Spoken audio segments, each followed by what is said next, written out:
Welcome to Stock Shots. Today is Monday, June the 30th, 2009. Well, there was a great rally on Wall Street today. The Dow Jones Industrial Average was up 2.6%. Let's break that rally down, though. The Dow Jones was up 2.6%. The UNG, the ETF which tracks natural gas, was up 9.25%. So was today really that great of a rally? If your 401k went up an average of 2.6% and the cost to heat your home went up 9.25%. Looking further, the Dow was up 2.6, U.S. Steel was up 8.4. Again, the Dow up 2.6, Freeport-McMoRan Copper and Gold up 6.7%. You may say this is a ridiculous drill, but the point that I'm trying to get at, I've been criticized on numerous occasions for bringing investors on that have predicted that the market would go up 20-25% this year. A lot of people think that because we'll have inflation that the averages will crash. You have to look at the cycle, the full part of the cycle that we're in. And one of the things that you heard Jim Rogers say, if you listen to the last interview on our show here, he talked about how when inflation takes hold, the averages may well go up. You just wind up losing real wealth in the end or during the process. The commodities were going up. MasterCard, which is a stock that I use to gauge consumer behavior, or at least how true investors think consumer behavior will be over the long haul, was down 1.47%. We're at a stage in the economic cycle where I think you're going to see sales pick up, and a lot of these companies had inventory on hand. They had an opportunity when you saw oil and natural gas and the other commodities pull back about 10 months ago to really do some hedging. So I think we're going to get in that false sense where we see an upswing in sales, but we don't yet get the full effect of inflation, but it's coming. Your raw material costs are going up, and it'll take a while for these companies to flush out their inventories and start to really see their margins squeezed, but it's on the way. Consumer confidence is great right now. Numbers are just off the charts according to the mainstream media. I don't doubt that retail sales are going to increase, but again, they're going to see their margins squeezed over time. So you can have all of the short-term euphoria that you want to. I was laughing today as people were really excited at this rally, because to me, yes, okay, you can say that it's never a bad thing when the stock market goes up, and I don't disagree.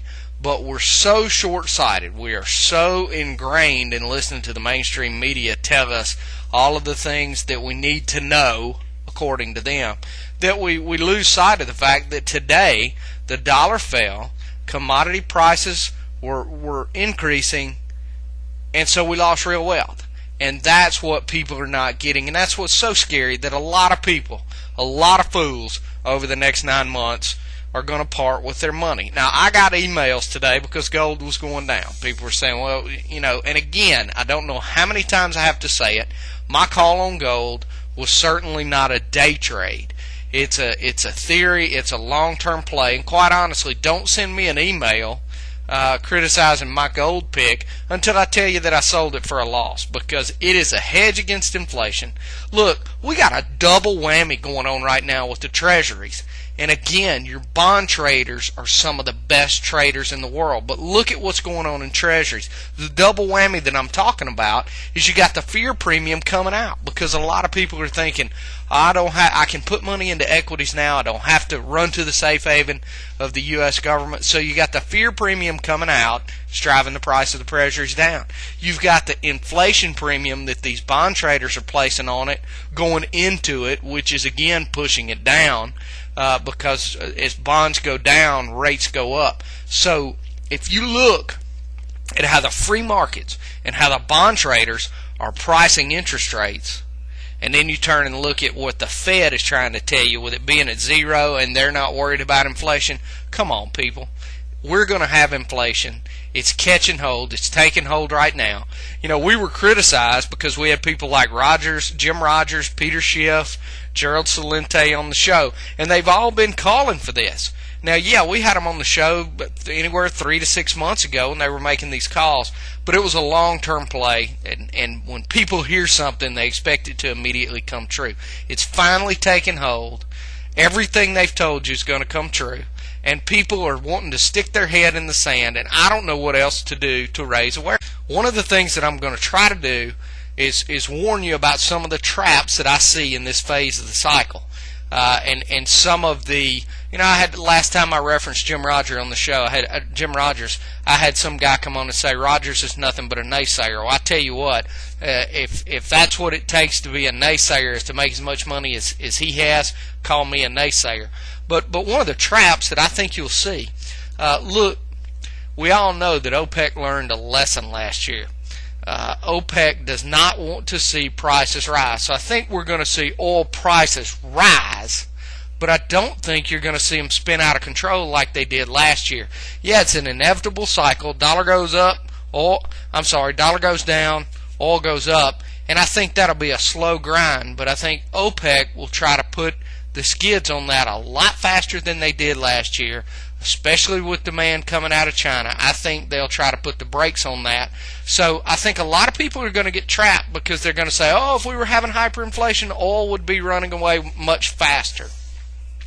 I think to the extent that OPEC can slow it, they can't control it. They can't stop it. That's not what I'm saying. I'm saying, again, I think there will be a period of time where things won't act exactly as we know they're going to end up, and people will start saying, oil prices are going down, look at the chart, yada, yada, yada. The truth is, if you want to hear the truth, we're going to see commodity prices continue to rise. But I think this is a trap because, look, again, I think OPEC learned their lesson last year, and I think they'll try to slow it down. The next trap, I think, is listening to, especially between now and the end of the third quarter this year, listening to consumer confidence. You're going to hear people saying, consumer confidence is picking up. Go buy you some retail. People are back out spending again. This was just a little downturn. There were a bunch of naysayers and a bunch of fearmongers out there, and we're not going to see real inflation. Everything is fine. Bull. It's crazy. You're going to see it. Consumer confidence by nature will pick up before you start to see the margins get squeezed. But again, by the time the raw material prices really head up, they're heading up right now, but by the time that makes it to the retail store and impacts sales, it's too late if you're investing your money. Now, perhaps the greatest trap of all is this, and I started to dedicate an entire show to it, but the credit destruction theory. So many people are coming on my site saying, you're wrong, they're not going to have inflation because we've destroyed credit faster than the Fed pumped it in, and so it has a zero inflation impact. That is absolutely the craziest thing that I've ever heard. So I'm going to sum it up real quick for you. First of all, a lot of the credit being destroyed wasn't being used anyway. These numbers that the banks were publishing were saying, we cut off a credit card. I'll give you an example. I had a credit card with an $8,500 limit that got cut off. So in theory, boom, $8,500 came out of the system. You know what? I'd had that card 2 years. I hadn't put a dime on it. So was any real credit destroyed? The answer is no. And a lot of this credit was being destroyed or being pulled out of the system, as they say, when the money multiplier was at zero. So everything came down. Everybody was saving anyway. So it was all contraction. It was a shock contraction at one time. But you know what? This money that the Fed has pumped in is in the system, and it has to be taken out of the system. And until somebody is willing at the Fed level to really endure some pain, and look, Greenspan proved he was not willing to do it. Bernanke certainly has not proven a tolerance for it. But until somebody steps up to the plate and pulls that money back out of the system, you are going to have inflation.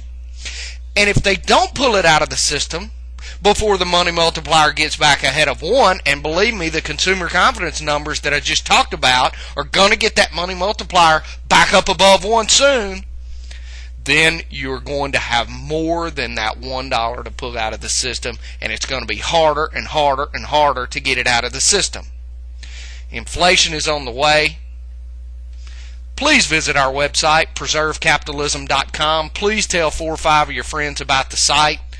We appreciate your involvement. Make some comments. Let us know what you're thinking. Let us know who you want to hear from. We'll bring it to you. Thank you.